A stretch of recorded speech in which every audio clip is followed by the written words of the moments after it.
Ny fiangonana Kristambasy Madagasikara dia faly miarabanao indray amin'ity andron'ny talata 5 ny volana aprily ity ary manonona ny fiadanan'ny tompo ho an'ny tsirairay avy. Androany isika dia andreny tenin'Andriamanitra amin'ny alalan'ny rapsodian'ny fahamarinana. Tenin'Andriamanitra dia hitantsika amin'ny Korintianina 1:4-12 andininy faharoa izay mivaky toy izao amin'ny anaran'i Jesosy. Fa izay miteny amin'ny fiteny tsy fantatra dia tsy miteny amin'olona fa amin'Andriamanitra, fa amin'ny fanahy no hitenena ny zava-miafina ka tsy misy olona mahalala. Fantatrao ve fa rehefa miteny amin'ny fiteny tsy fantatra ianao dia miteny zava-miafina? Ireo zava-miafina ireo dia mety momba ny fahasalamanao, asa, fianakaviana na fanapahan-kevitra ho avy mihitsy aza.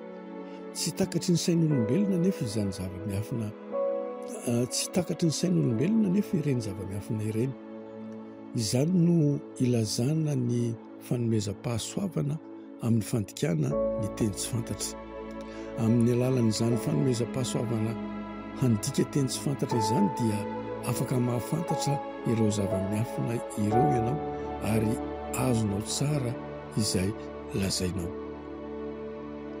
Mampalahelo fa maro ny kristianina no tsy mahatakatra ny tanteraka, ny hery na ny mahazava-dehibe ny fitenenana ny fiteny tsy fantatra.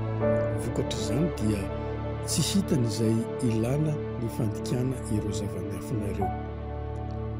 Raha te halala zavatra momba ny fahasalamanao ianao ohatra dia afaka miteny ny fiteny tsy fantatra. Rehefa manao izany ianao dia miteny zava-miafina, ary rehefa mandika ireo fiteny ireo ianao dia ho azonao izay ambaran'ny fanahy masina aminao.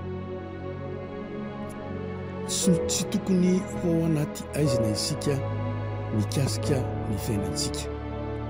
Miteny zava-miafina isika ary manampy antsika ny fanahy masina mandika teny. Ny Korintianina 1:2-4 ka hatramin'ny 12 dia milaza hoe: anefa milaza fahendrena amin'ny hafa efa matanjaka izahay.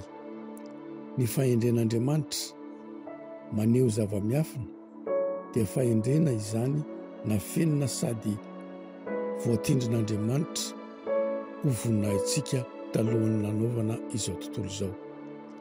Fa iza no mahalala ny ao am-pon'ny olona afa-tsy ny fanahin'ny olona izay ao anatiny ihany? Ary toy izany koa tsy misy mahalala ny ao am-pon'Andriamanitra afa-tsy ny fanahin'Andriamanitra ihany. Nahoana no zava-dehibe izany? Satria rehefa miteny amin'ny fiteny tsy fantatra ianao ka misy mandika dia mitovy amin'ny maminany. Noho izany, na mitondra izany fahendren'Andriamanitra izany ao anaty zava-miafina amin'ny alalan'ny fanambarana ara-paminaniana isika, na tonga amintsika amin'ny teny tsy fantatra izay azontsika adika.